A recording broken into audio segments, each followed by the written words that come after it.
Hi, everybody. Welcome to our regular Thinking Thursday. And today we are really fortunate to have our guest speaker, Hitesh Vashisht.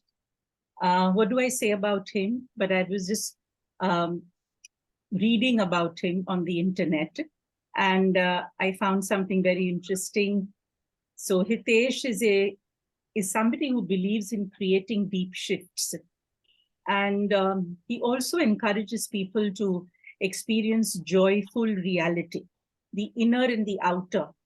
He tends to blend the two different kind of realities, which are not different really, but he tends to blend the two of them really beautifully. And so much that is written in the internet, especially the LinkedIn I was going through. And I'm going to read something from his page. He says, I'm completely committed to awakening people to look for solutions in the beyond obvious zone, where the real potential of the self is residing. I'm an author of the bestseller book and award-winning internationally certified coach who has actually delivered 100 plus workshops, 5,000 one-on-one coaching sessions. With over 15 years of experience in human behavior, my expertise lies in life coaching, executive coaching, energy healing, corporate trainings, and developing awakened leadership. I think this is very important, awakened leaderships. We have lots of leaders, but how many leaders are awakened in the true sense of creating this shift of inner and outer realities and merging them both together to serve humanity? I think Hitesh is doing this wonderful job, and I'm deeply grateful for the person he is and the person he has become, and is also in the process of becoming. There are lots of leaders who become something and then they stay there. But I think Hitesh is one person who's constantly evolving himself, and that becomes visible in the work that he does. His wonderful book, which I've read and I've also interviewed him on Instagram, Sundaram, is a book that we all must read. It's written from the heart, and that's what I value the most. So Hitesh, welcome again to Thinking Thursday. Thank you, ma'am. Thank you for having me. It is my pleasure to be with all of you, and it is always a pleasure to be coming at this platform and interacting and exchanging our views on the same, because we say that birds of same feathers flock together. So I think it definitely works here. And thank you for having me. Thank you, Hitesh. Thank you. And today's topic is near-death experience. It's a very valuable topic for people to listen to, and especially from you. And I think a lot of myths surrounding it needs to be first resolved. And then, of course, the experiences that people have in this particular state is something that most people need to be aware of. It's not mystical, mythical in any way. It's a real experience that people have. So over to you, Hitesh. Thank you. So I just wanted to check if I am going in the lag, or there is a lag on the other side, because I see the screen is freezing, but my internet shows that it is fine.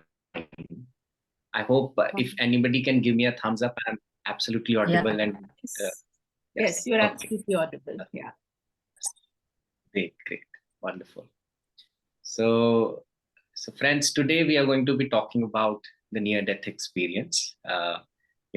Wherein because it is a hush-hush topic, not very much spoken, but yes, there are stories where our mothers and fathers, our grandfathers have definitely spoken about, wherein they say, oh, there was this person in our village and he was put on the for the process for this entire ritual of cremation, and that person he wakes up.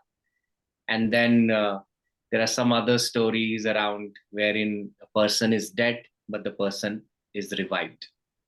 So obviously this is not being much spoken as far as, and not being much what should I say, is written, researched as far as the Indian system is concerned. But the Western knowledge has definitely taken an edge over this because their their forte lies in structuring the whole thing and researching around that. Of course, Indian system has spoken a lot about it, and uh, that is definitely there. And I was just going through if I can bring one of the stories to you from the Indian system. And I also see Shruti ma'am shared the calendar with me of your the talks that you have, and I saw that you guys have been having the talks on Katha Upanishad. So Nachiketa's story is nothing but it is the story of near-death experience.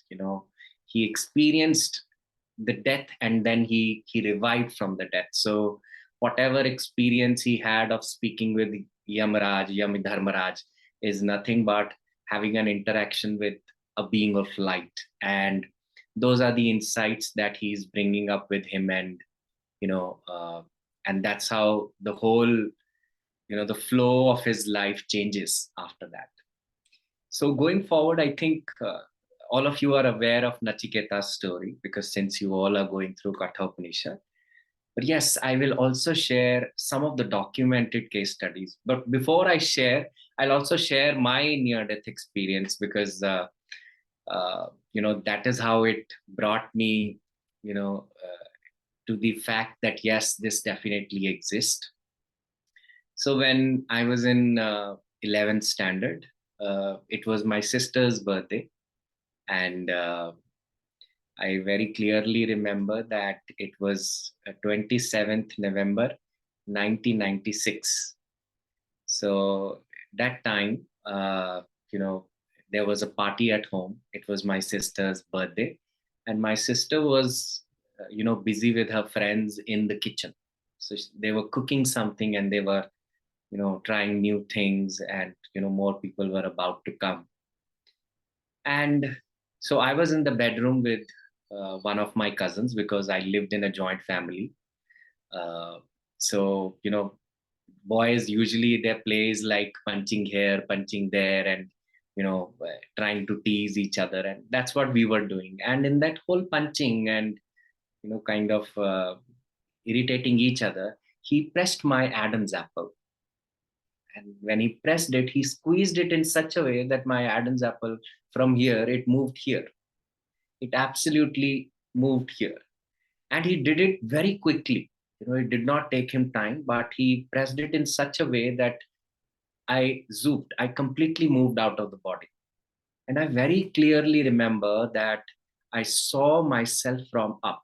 So, just next to our bed, there was this Godrej Almira, which was usually there in our homes. So I saw myself sitting on the Godrej Almira and looking at my body lying on the bed, and while my brother is standing there.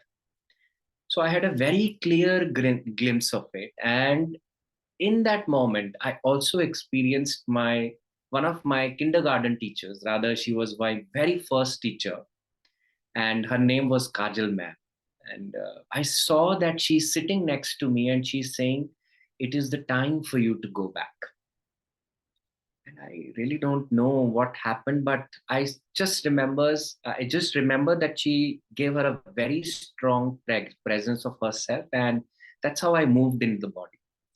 And when I moved in the body, I did not have the voice. So it took me roughly 24 hours to get my voice back. But after that, something happened as far as my whole my body was concerned and what was happening in my life. So as we hit puberty, the boys hit puberty and their voice gets very husky. It grows in their depth. And in that level of growing into the puberty, I started to have tonsillitis, when the Adam's apple was growing on. So tonsillitis used to really bother me. It used to pain me. My mother and father, they showed me to a doctor, and they said that, it's better that you get him surgically operated because it's going to be painful for him. And my voice has, it was very pressurized voice, like just a dabi hui voice hoti hai, like what we say is ki gala baith jata hai, aisi awaaz. So it was like that. And I was just living like that. After that experience, my tonsillitis moved away. It just completely healed. And I, as a child, I carried the huge fear of speaking in the public arena. I felt that I can do several other things, but I cannot stand in front of a lot of people and speak about something. I cannot express myself. But after that, something shifted, and the voice also shifted after that, and the way I could interact with people and express my views, it also shifted in a drastic way. And I think that was the time, you know something and some major shifts happened in my life also, and the way I looked at myself and the way I looked at life. Because prior to that, I was very much cautious of who I am, because as a child, I had the issue of having a dark skin. So all my brothers and sisters, they were very fair, and I felt, oh, something is wrong with me, because everybody whosoever would come at home and they'll say, no, he doesn't look to be of your family. वो पीछे वाला कोई मोहल्ला है उसमें से आप लेके आए हो इसे. जैसे all these things we usually, everybody would say it in a very mocking way, in a light zone. Did not mean that they didn't love me, but the child inside me felt it really hard. I think that was the tipping point of having those experiences. And after that, I started to express myself a lot, and I started to voice who I am, what I want, and what matters to me in my life. It was much later when I started to practice past life regression, and I, got to understand this concept of near death experience. I got to know that I had near death experience during those moments. And so there is a scale. If I were to tell you about a little bit of research around near death experience, there is a scale, a questionnaire. It's a Grayson's questionnaire, which asks you a few questions to check if you really had a near death experience or not.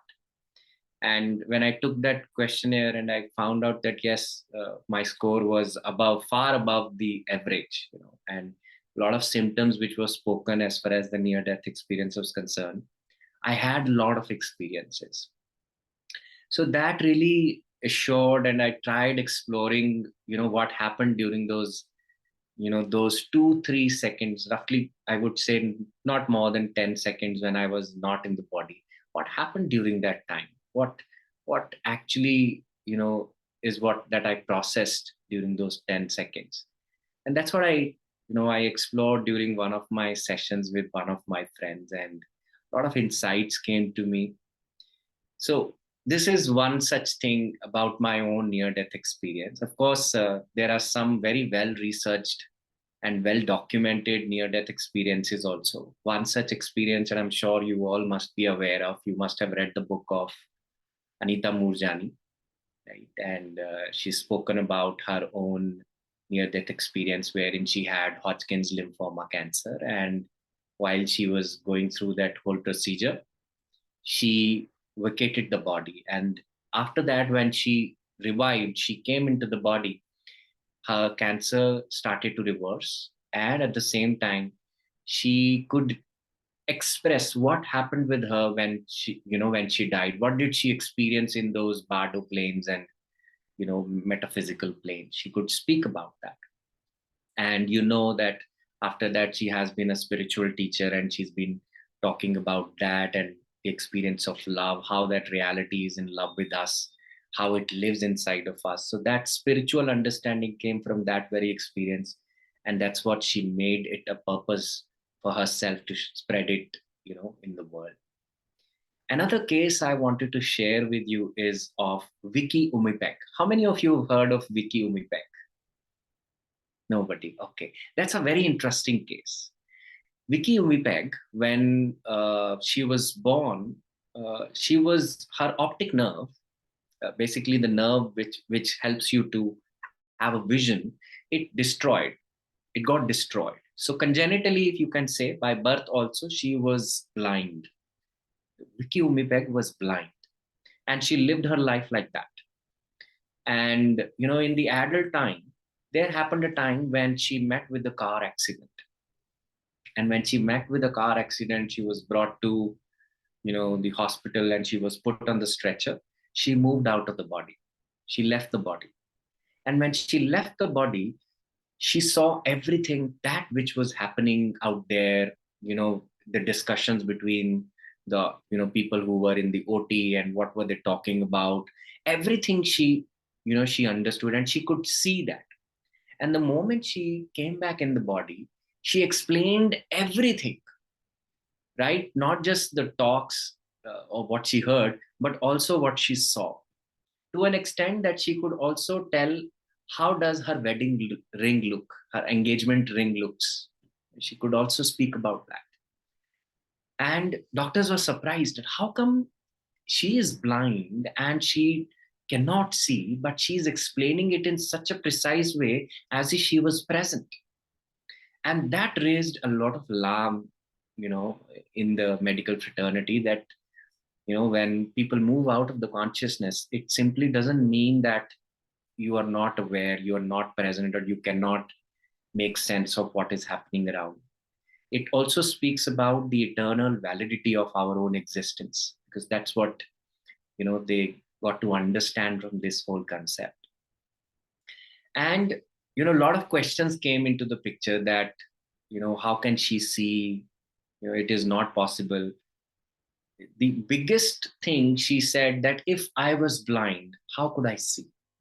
How could I get to have the understanding of whole of it? That means only physical eyes I don't have, but there is an inner eye which could give me the sense of everything, and that belongs to my my consciousness.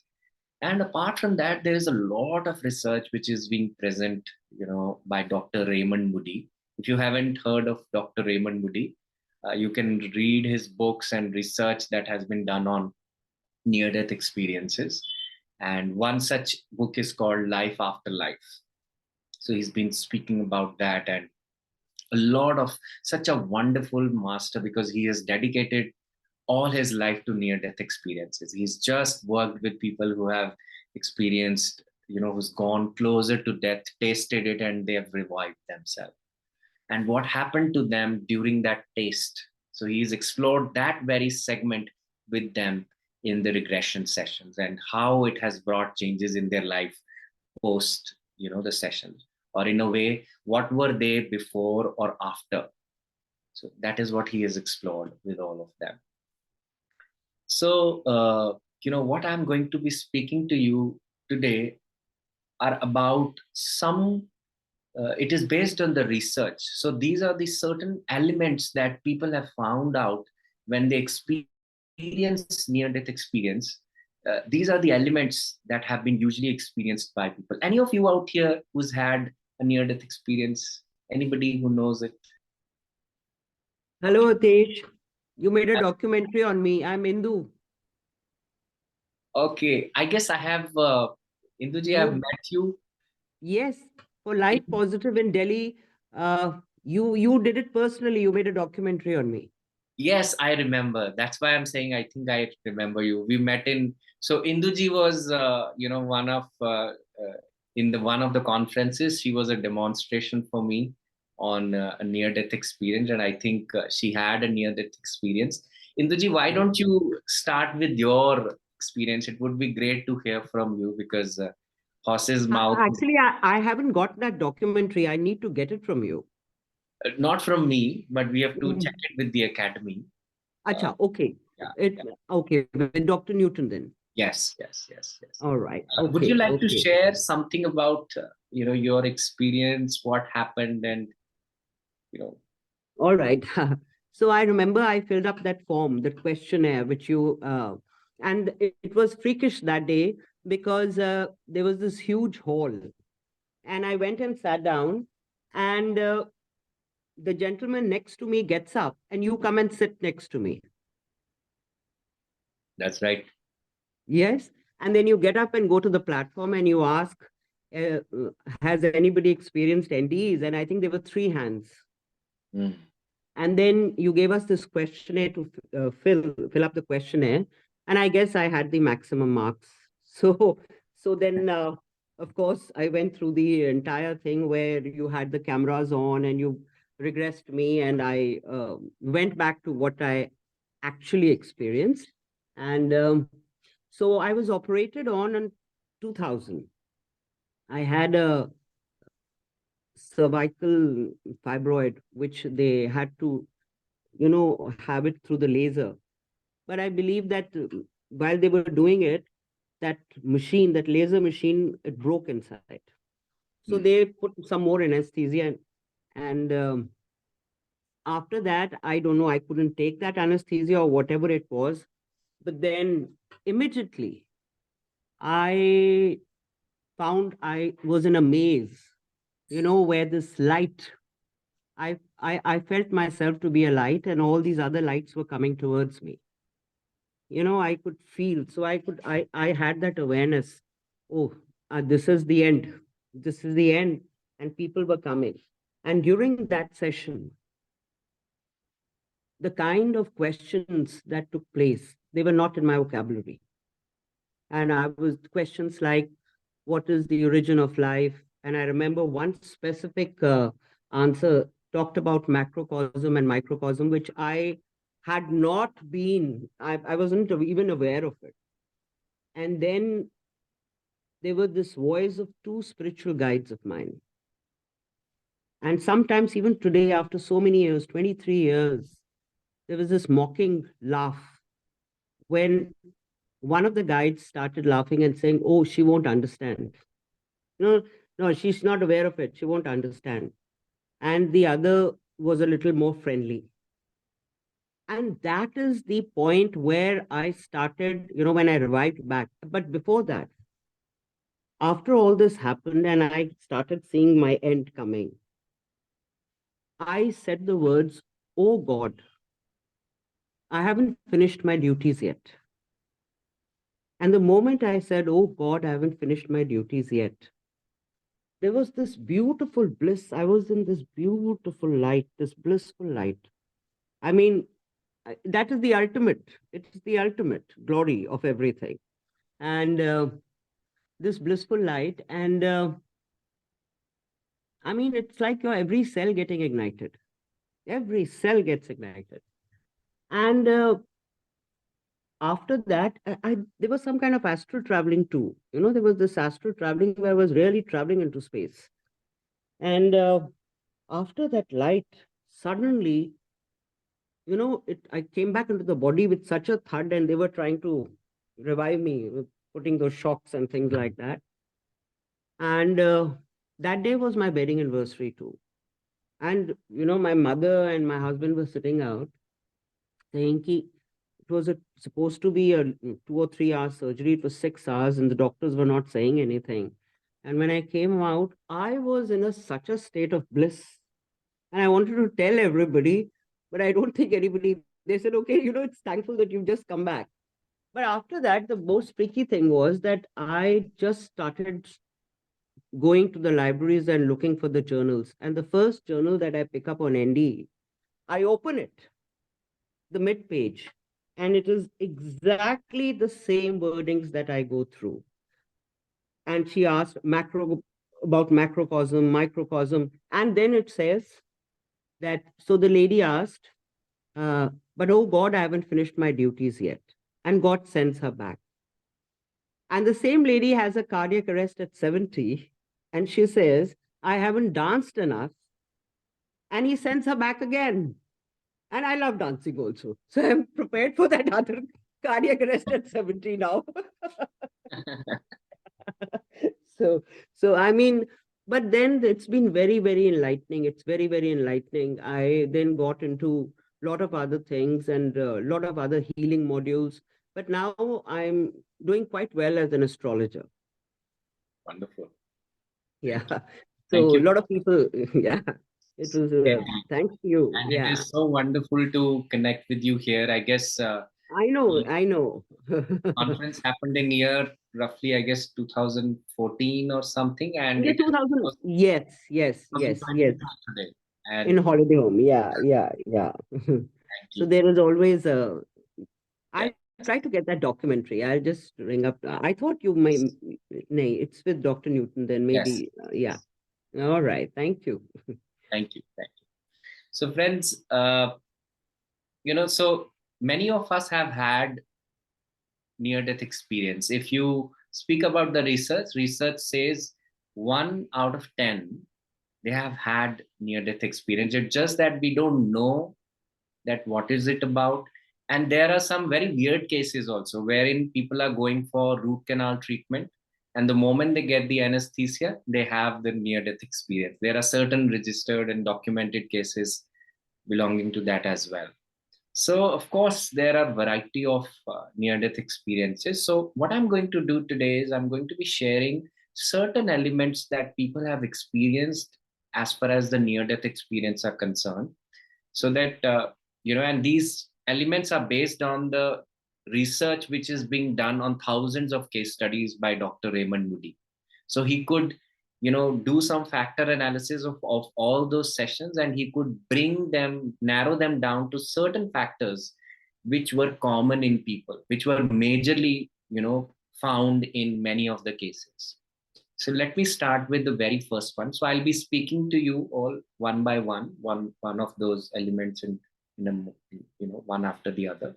So if you wish to note that down, you can also note that down. So the very first experience that he has explained, as far as after speaking to so many people and regressing them, is ineffability. Ineffability, in a sense that the person is not able to describe, they are not able to put the things into the words, exactly the way when you're so blissful and somebody asks you, how was your experience? And you say that I fall short of words. I don't have words to, explain that. It is exactly the same, wherein people feel that no knitting of words, most the sentences which are adorned with such beautiful words, they cannot even do justice to what they have experienced, because that bliss is inexplicable. And it is quite similar to the fact wherein when we say that our real identity is Sat Chit Anand. Sat Chit Anand means that we are truth, consciousness, and bliss. And when we speak about this bliss, you will find opposite to every word. There is an opposite to every word. If I say, many of us, most of the times I've been asked this question, and people say, is happiness a bliss? Are they synonymous to each other?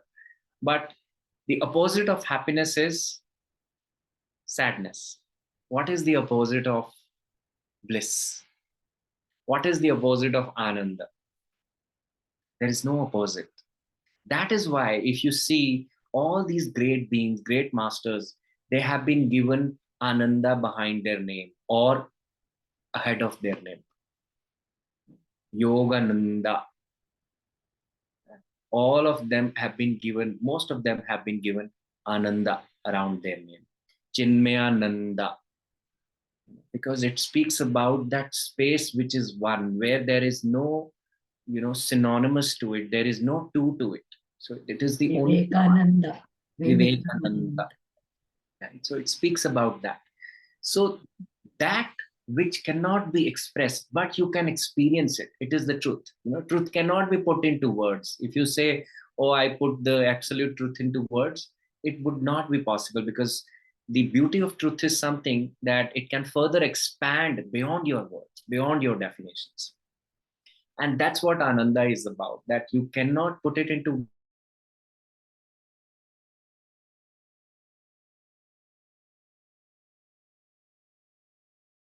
It is such a blissful experience wherein they cannot put that into words, but it is absolutely blissful. There is no feeling around that. So that's the first, thing he found. One of the factors that he found when people spoke or discussed, they talked about their near-death experience.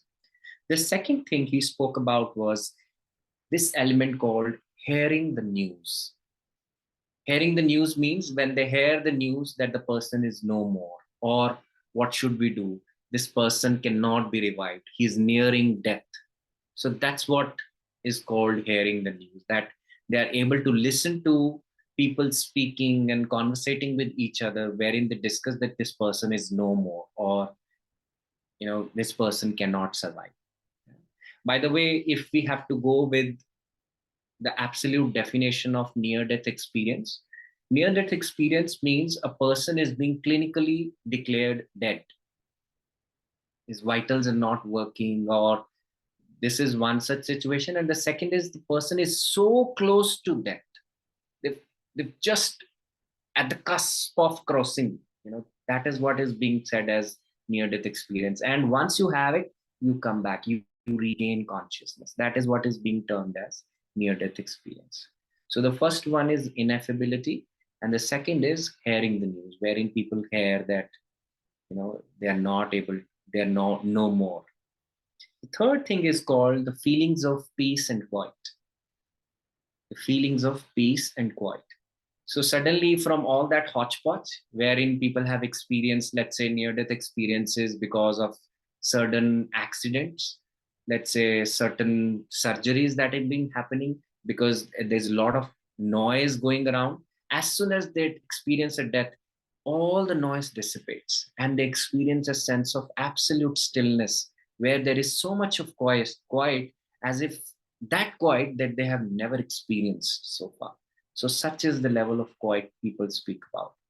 And when Raymond Moody, most of the times when they ask people that how do you feel outside the body, they say it's quiet here, it's very peaceful here.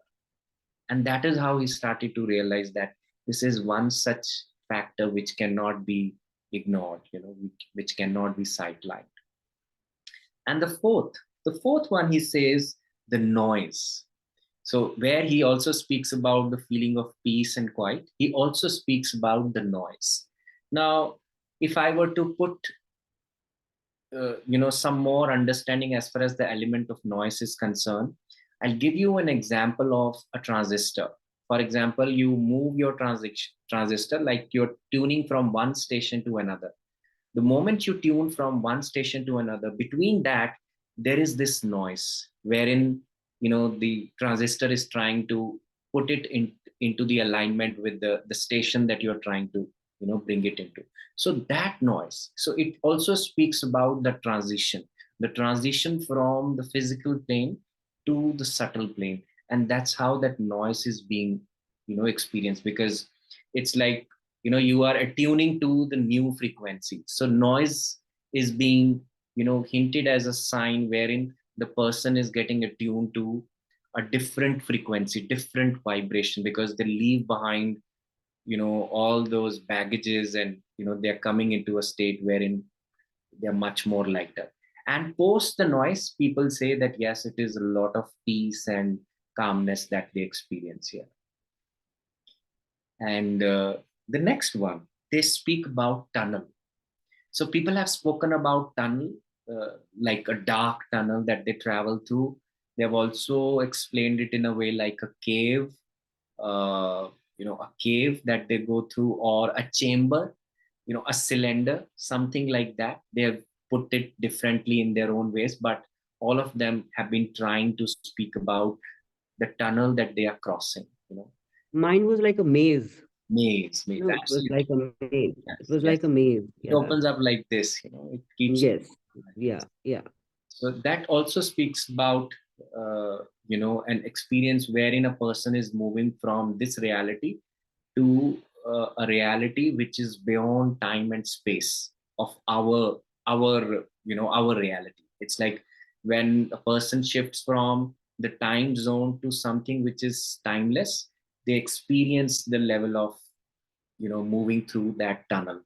Many of you have had this experience, I'm sure, in your deep meditations also, wherein we feel that some cave that you're traveling through, they feel that they're traveling through some cave, and there are a lot of patterns are being opening, and you keep moving through that. So it basically speaks about the element of timelessness, you're going through. Absolutely. Sometimes it happens during breath work also, Shafati, you're right.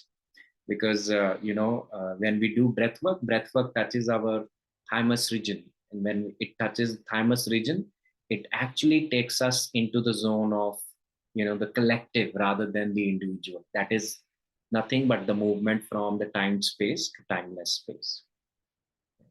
So that's another, example, another factor that has been shared. Another factor which is very much prevalent is out of body.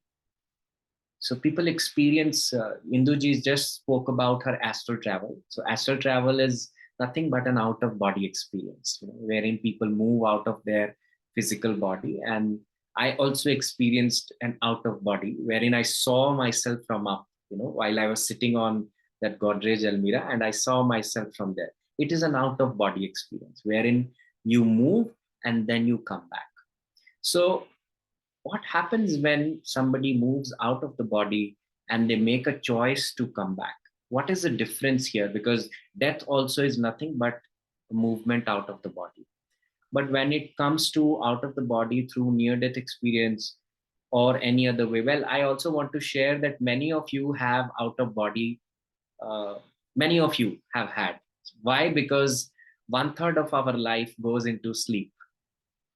And many of us experience out of body when we are in sleep. Many of us, right?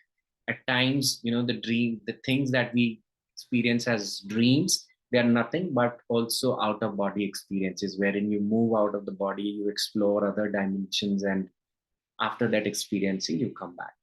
So there is this physical body, there is this subtle body or an astral body.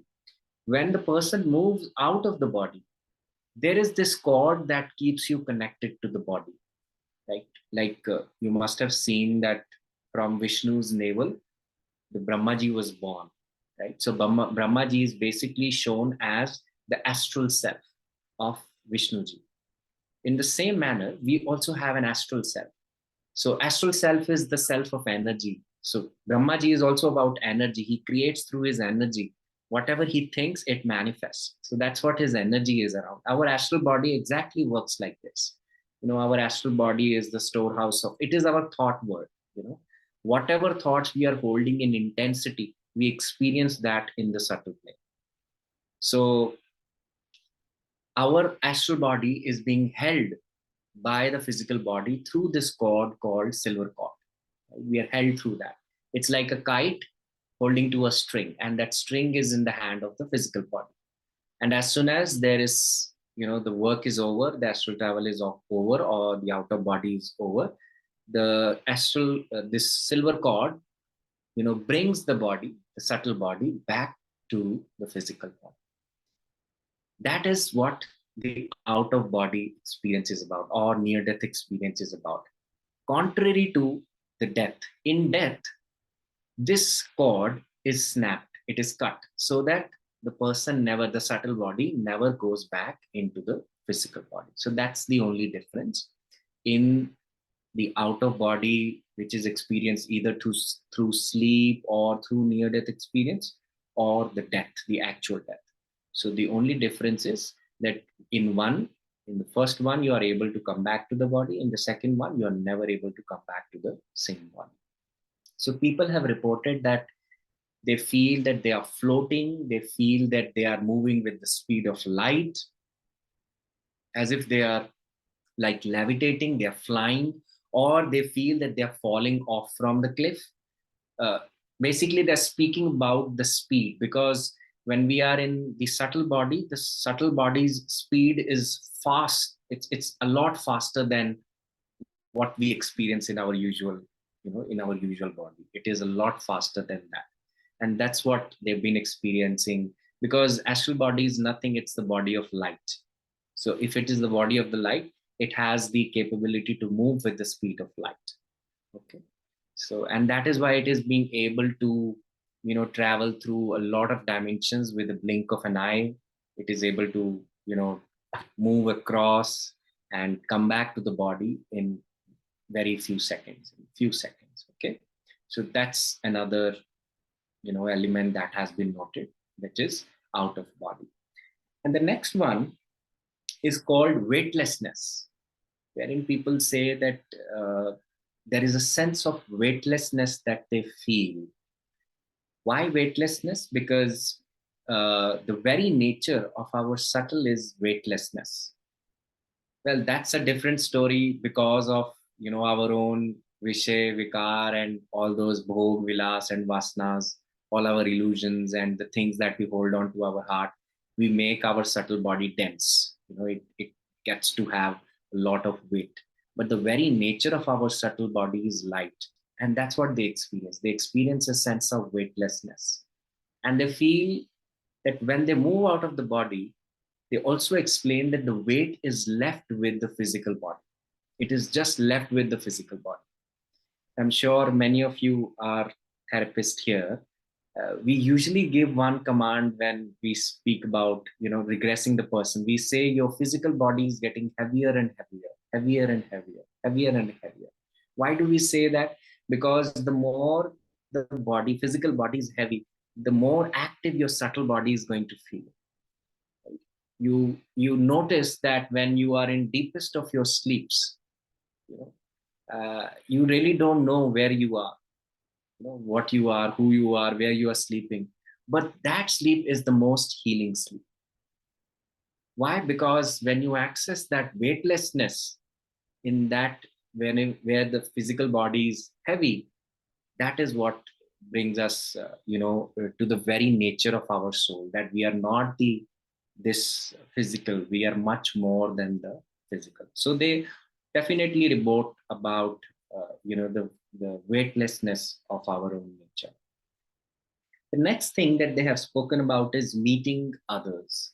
So when they say meeting others, they basically say people who have vacated the body before them. So for example, the friends who vacated the body while they were in the physical body. So they get to meet those people, or they have glimpses of their ancestors, their father, their mother, their grandfather, their grandparents. They also speak about that. I'll also like to bring your attention to this amazing doctor whose name is Dr. Ibn Alexander. Ibn Alexander. He has written a book called Proof of Heaven. I highly recommend this book. It's written by a doctor, the one who is completely into the mental frames and all the possibilities. When they come to operating somebody, they look into ruling out and elimination and all that structured way of looking at somebody. But this person has had an out of body experience. In his out of body experience, he says, this book's name is called Proof of Heaven. Proof of Heaven. In his out of body experience, he says that he met a girl who was blue eyed, and he has never seen that girl. This girl was very pretty, and what catches his attention is that she is blue eyed. And once he gets his consciousness, he comes back and he's able to recall his experience. He kept thinking about, who is this blue eyed girl? I have not met her ever. Rest of the people whom I met, I could recall, and I could remember who they are and recognize them, but I don't know about this. And once he was going through his family album, in his family album, he saw when he was a child, there was a member of the family who was that blue eyed, that who was nothing but, it was she who died when he was a child. And that's why he did not carry the remembrance of her. He was not aware whether she was there or not. But that's how he got the shock of his life, basically, that the person whom I have not met ever, or like I'm not aware, because when I was a child I really didn't know who she was and what was she doing. But when she died, I could see her there in the subtle planes. And that's how his faith on something which is beyond the body, our existence beyond the body, was kind of brought into the picture.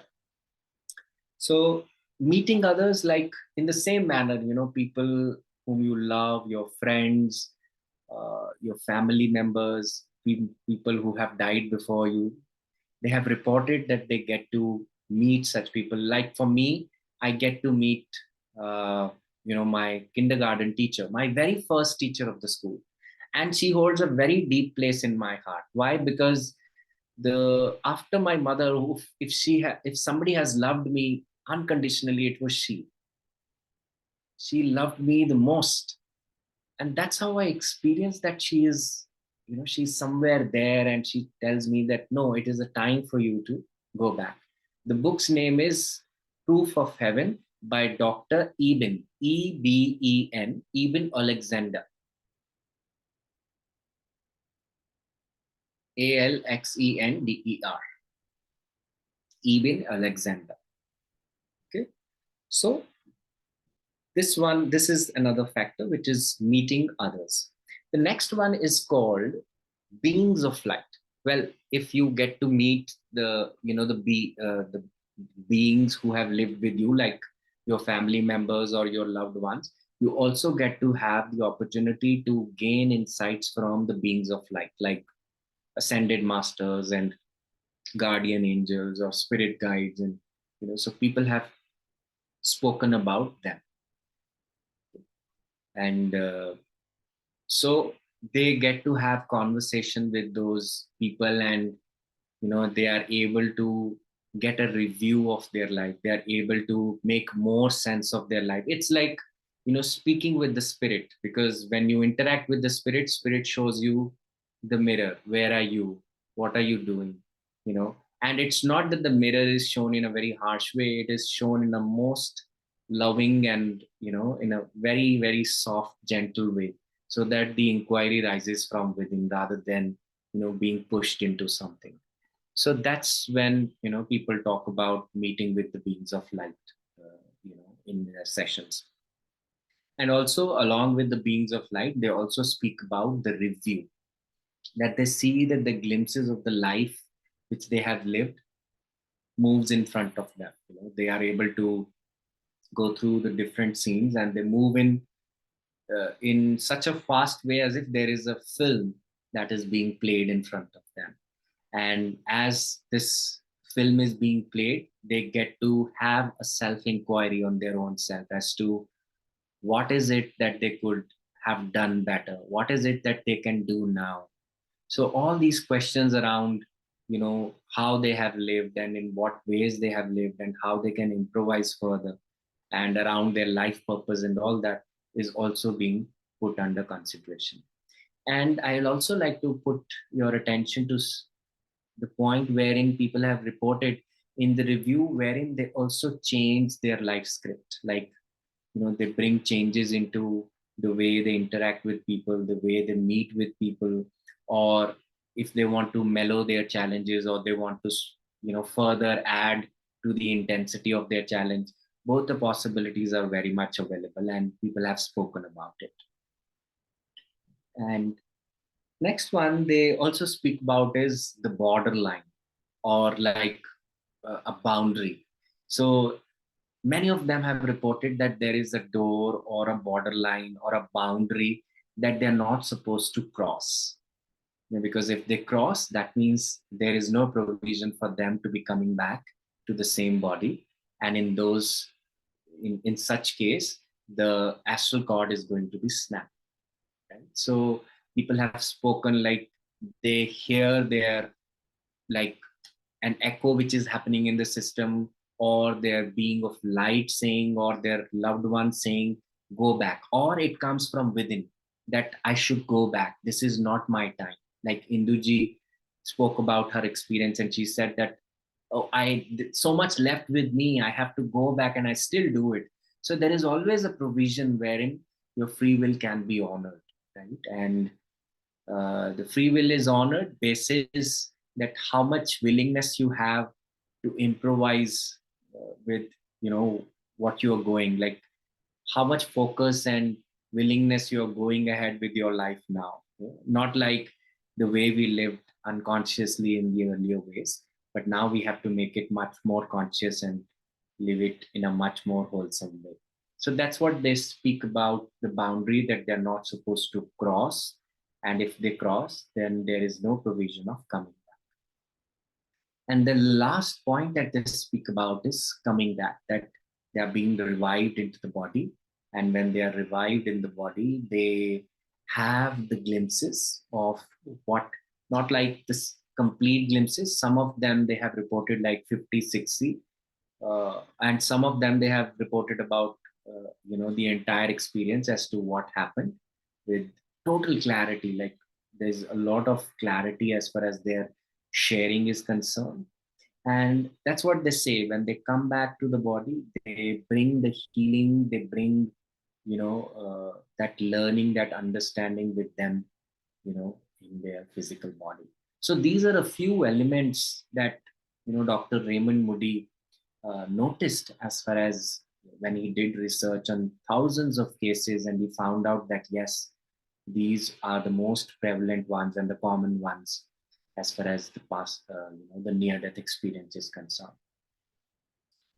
I'll also like to bring to your attention that he has also done some bit of research as far as before and after, because what were you and what are you now post, the near-death experience?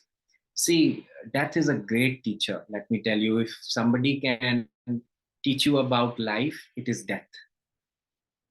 Nobody can teach you about life better than Yama Dharmaraj. Nobody can do. He's the greatest of all teachers, because he could give you a first-hand experience of what truly matters when it comes to living in your body. I'm sure many of you must have heard of conversation between Nachiketa and Yam Dharmaraj, wherein the very concept of Shrey and Prey is being discussed. Like what Shrey is, what Prey is. Shrey is something which is beneficial for your soul, and Prey is something which is beneficial or pleasurable for your senses. Right? Most of the times we walk ahead in our life from the space of Prey.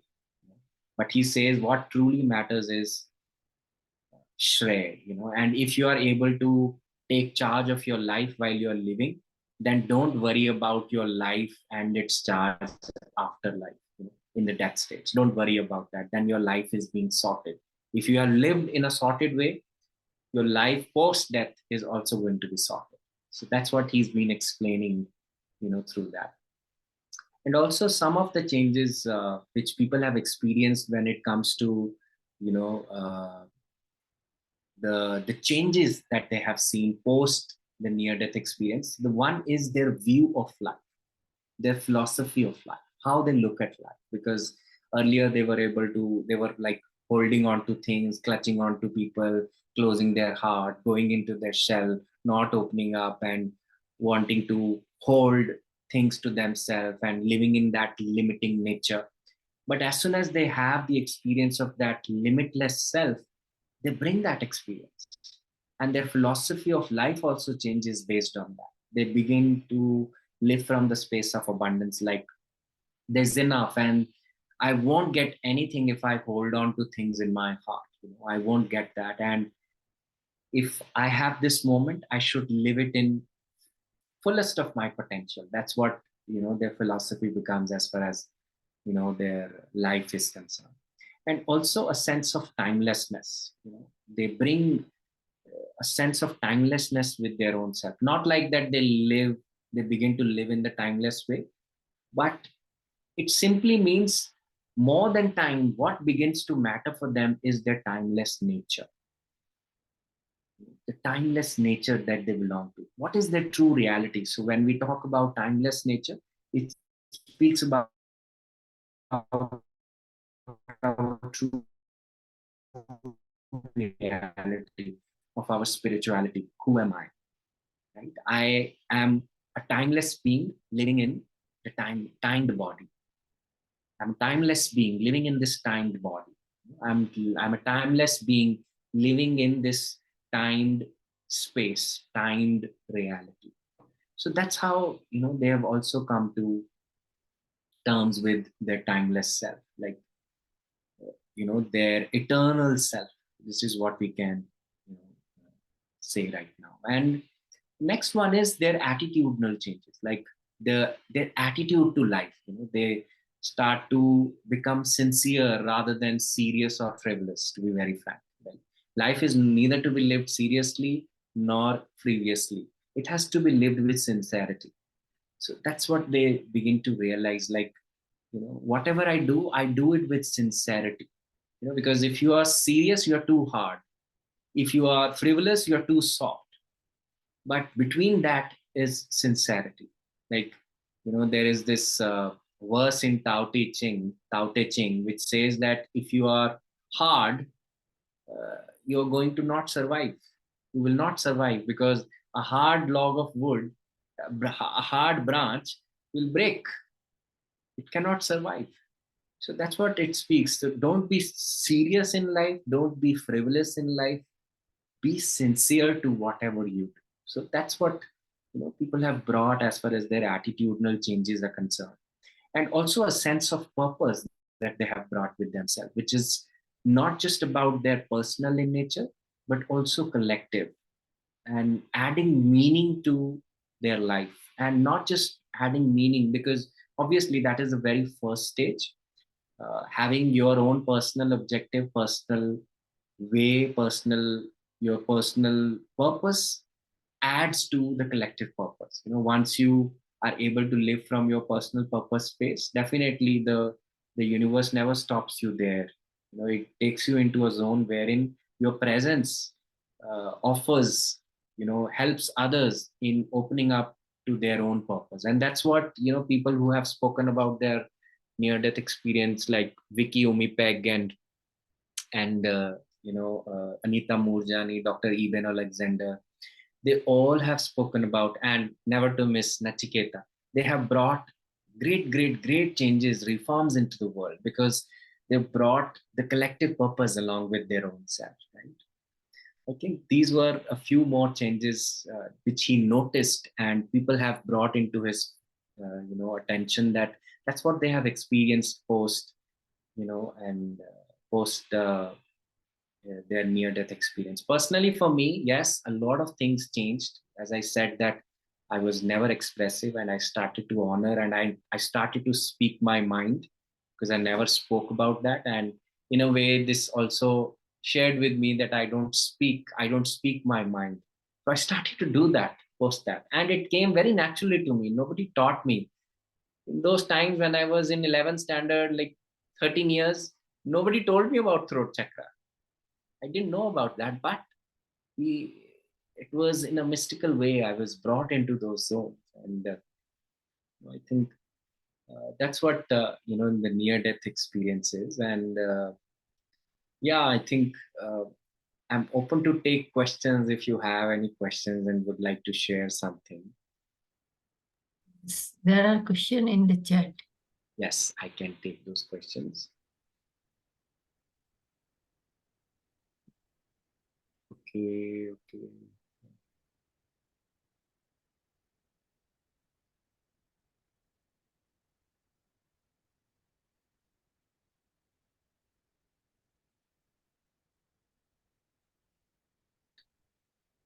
So Porinita ji is saying, can real life crisis create a ground for OBE, where the human being refuses to live, but the soul is being sent back by the masters because departing time has not arrived? Well, definitely there is an option. It is an option, but I would say more than masters sending you back, it is your own free will, because these energies, they always hold you into the space of non-judgment, and they are non-interfering also. They don't interfere in your in your choices. They have a hand. Obviously they can raise a query in you, they can ignite the fire of raising a query inside of you, but at the end of the day, the choice is yours. That's what they they believe in. And sir, how do we understand what's the purpose of life? Anuji is saying, well, if I were to put purpose of life, the purpose of life is to bloom where you are planted. That is the purpose. You don't have to do anything. You just have to bloom where you are. That's the only purpose. Okay? Because most of the times we keep moving. We move here and there, and we compare with others. But life is put in such an impeccable way that if you make a choice to be here, even if it is little discomforting to you. But at the end of the day, it is going to end up giving you a lot of gifts that your soul is carrying. Okay, so bloom where you are planted. Okay.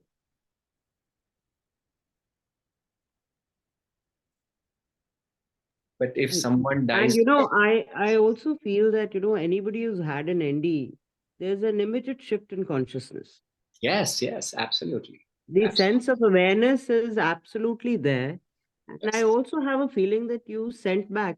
I think the divine knows that maybe they'll do little better. They have that little purpose left and they are going to do something about it. Right, right. See, Otherwise, I don't think so. You sent back so easily. Yeah. there is a way spirit communicates to you, and it Yes. communicates to me also. What is that way? Okay, for example, I'm living my life. I'm Khaupio Ashwala Jivan. That is what I'm living. Then the spirits will come and they will just do like this. Hey, wake up. That's what they're doing.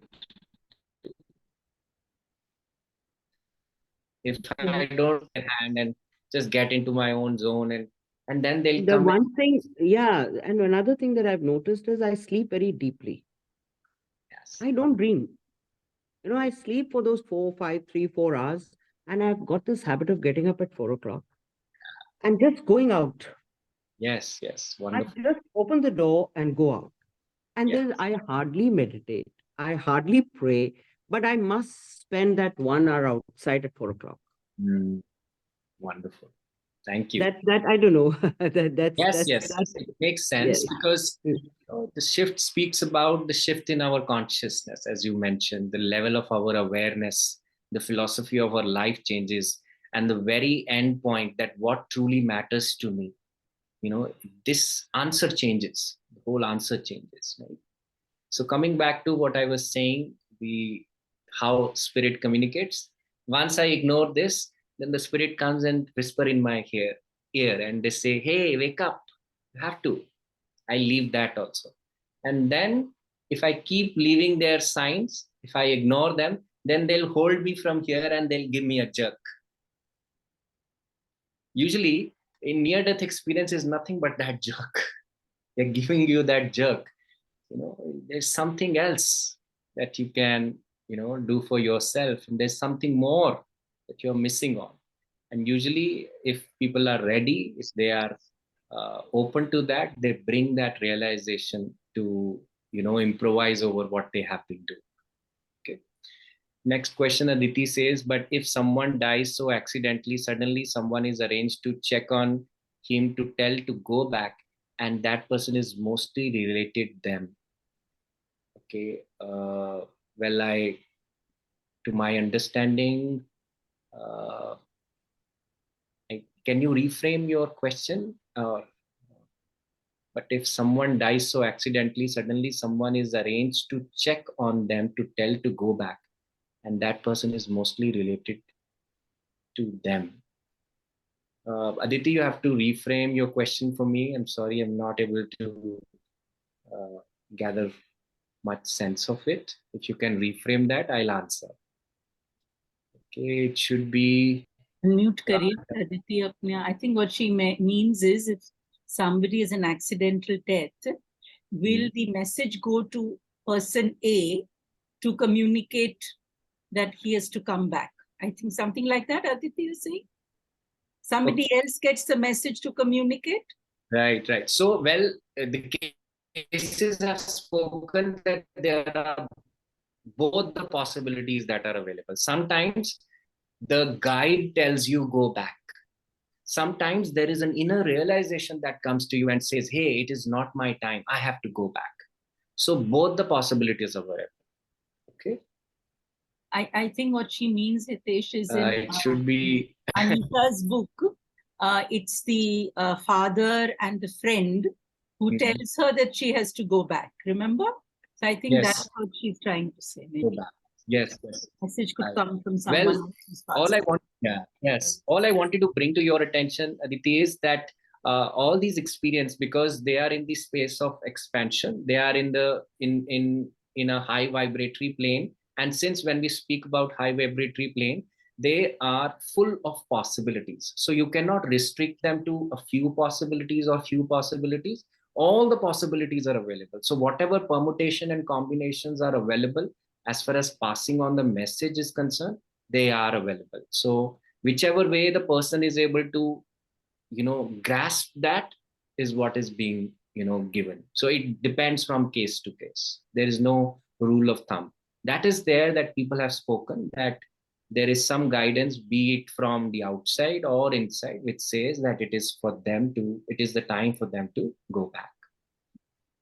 Yachna says near bliss experience. Yes. Yeah. Yeah, go ahead, Sonali. You want to ask something? I would just share an experience. It's happened in 2010. I don't know whether it was a near-death experience or out-of-body experience, but which literally changed my life and the life of my family. It was somewhere in Feb. I think it was February, and I was sleeping, and then suddenly I knew that of course, the body was there, but I was sitting like a frog, like a spotted frog on top of my body. And right in front of me, there was a huge image, not image, I felt actually Yamraji standing there. And he had his farman in his hand, and he was reading. And it was a lot of light in the room. And one after the other, there were white bodies which came, and he said they are 14 number, 20 on right side, 20 on left side. There was no faces, nothing, just, figures, dummy figures standing there.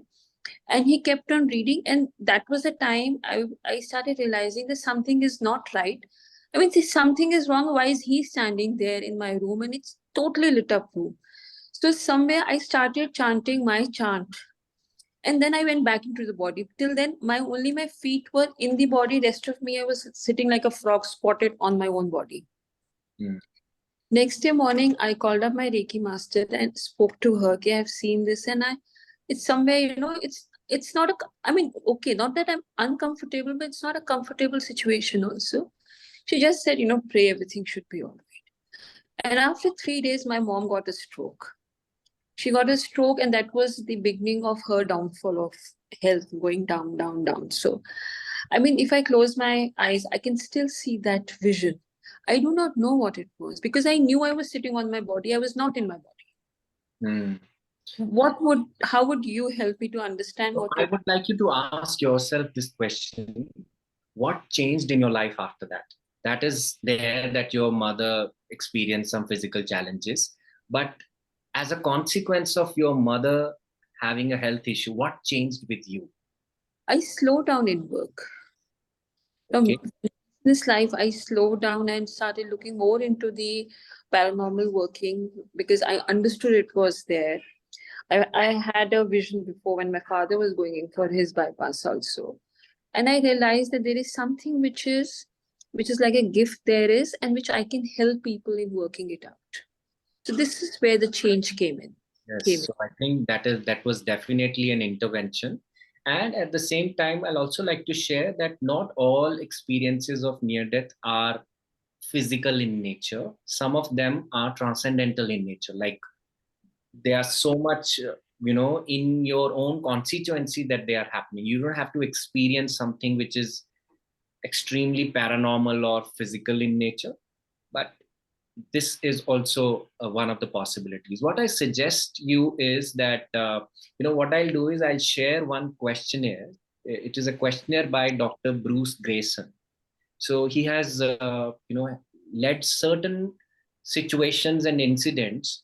And if you put your answers to that, you will be able to gather as to, in what intensity and to what extent you fall in the category of near-death experience. So definitely, as far as if I listen to this, because when you say post that there was a shift and that whole soul searching started after that, and that's slowing down, it definitely makes a lot of sense. And there was one thing more which I can share with the group. We know everybody here.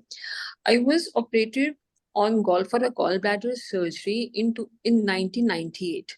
My father was a surgeon. He operated upon me. And secondly, after the surgery, it was a laparoscopic, so it was to be discharged. But they kept me back. I got a reaction with the glucose and I went into the blue. And I went into the blue, I heard the voice saying, I have come to take you. And at that point, I said, see, my father has operated upon me. And if something happens to me, he's never had a death of his patient. He has a God's grace. He will not be able to face it. So I can't go. So then that voice said, I'll come and take you 3 times. And first time you have left it.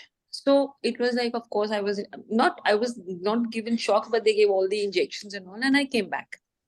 Second, in 2004, again, I went through a surgery. My father was not supposed to operate upon me because like he was growing in age. But he was very insistent. He was a very insistent surgeon and he operated upon me. That night, the surgery went on fine, but that night, the BP dropped and the ECG dropped. They even said, she needs to be shifted to Escorts.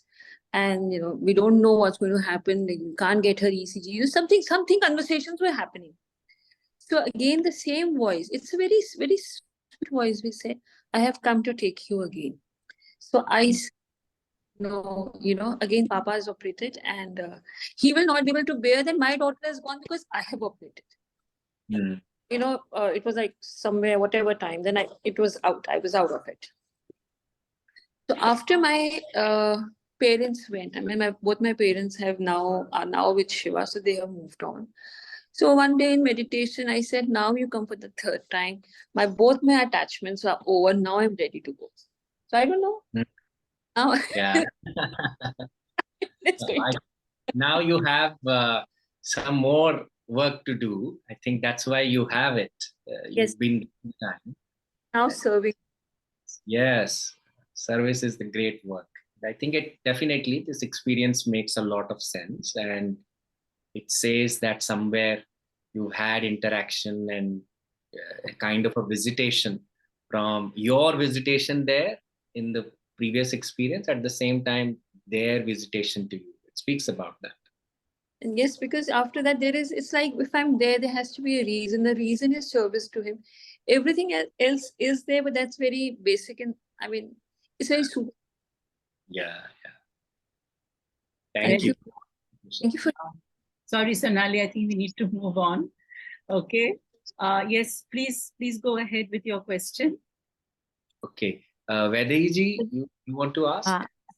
No, it's actually a sharing again, as she said.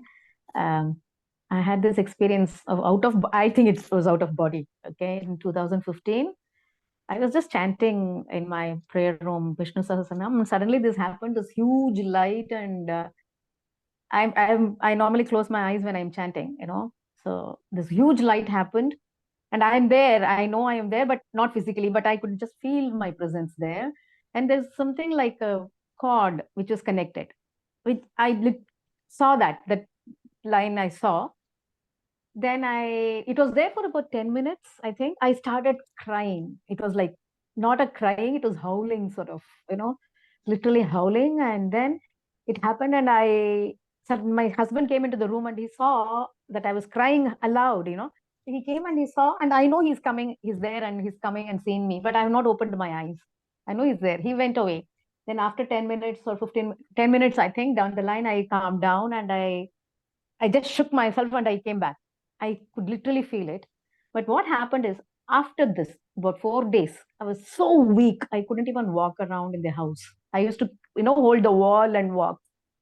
Very weak. And amazing clarity after that. One after the other, like, life, what's happening around me, everything. I became more firm, sort of firm in the sense, oh, this has happened. This is how it happens, this kind of a thing. And clarity in what is life, what is my purpose. Purpose in the sense, not physically, not the one that you do outside. It's just that wherever you are, you spread happiness. Wherever you are, you accept at the situations, that kind of thing, that I'm not looking for any purpose now. And recently I was affected by cancer. I didn't do the surgery. I said, I refused. I said, I don't want to do the surgery. I just refused it. So I went for a test. Now, test in the sense, this happened in June. The complete treatment got over in June. Just about last month, I thought, okay, children were very anxious. So I thought I'll take a PET scan. I went They refused to take a PET scan. And they asked me, why didn't you do the surgery? I said, I think it's not necessary. And there's another friend of mine who does, who sees the nadi, the nadi, and then she checks. She saw and she was amazed. She said, I'm sure you're doing some occult practice, because a cancer patient doesn't have such clear, all the nadis. I don't know, maybe there are 6 or 7. I don't know how many and all. All of them are really clearly ticking, and she could feel everything. And she said, you are amazing. That's all she said. After going through 6 chemos, 25 radiations, you just came and you refused the surgery. People, just by hearing the name malignant or cancer, they'll pull down. Right. If you've gone through this and you are like, I said, yeah, theek hai, chalta hai. I think I know I'm out of it. That's all. There's nothing more than that. I just feel it. That's all it is. The clarity that you get is amazing. Amazing.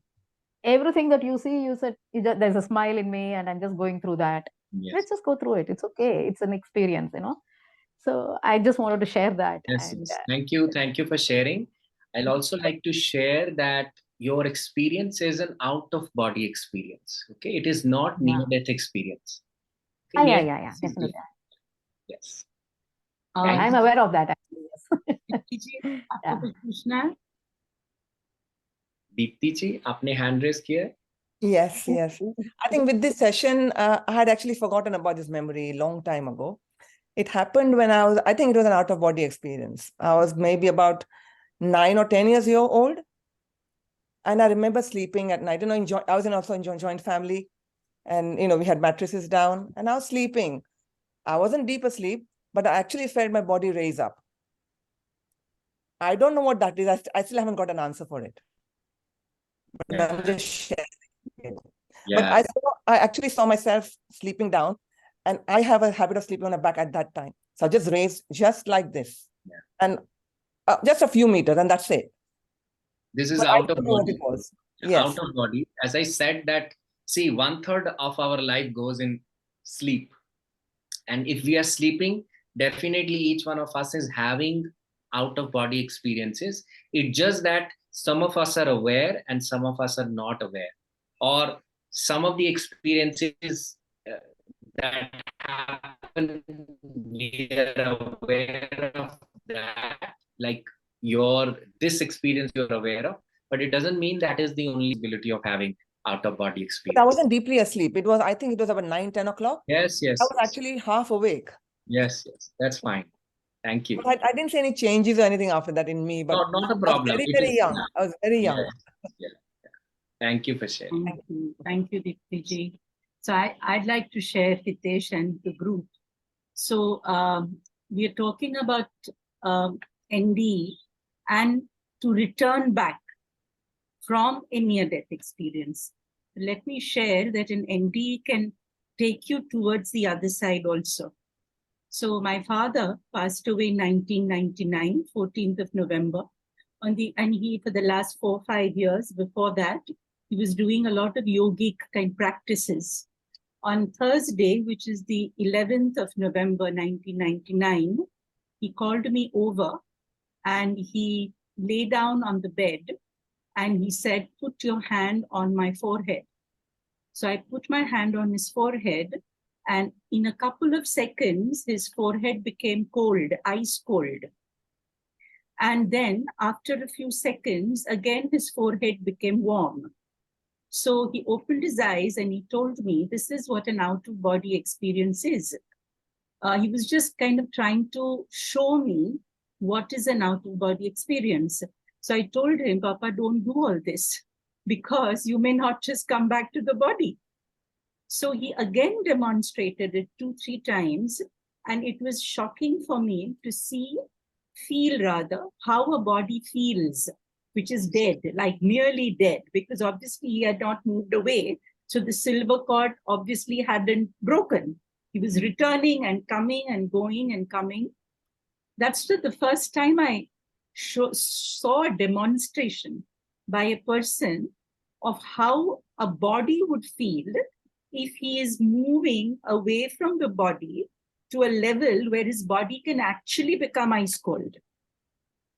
So this happened a couple of times, and I told him that, Daddy, you must be going through some kind of depression to do all this. So please stop doing all this, because somewhere I think I was just feeling that, he may not return.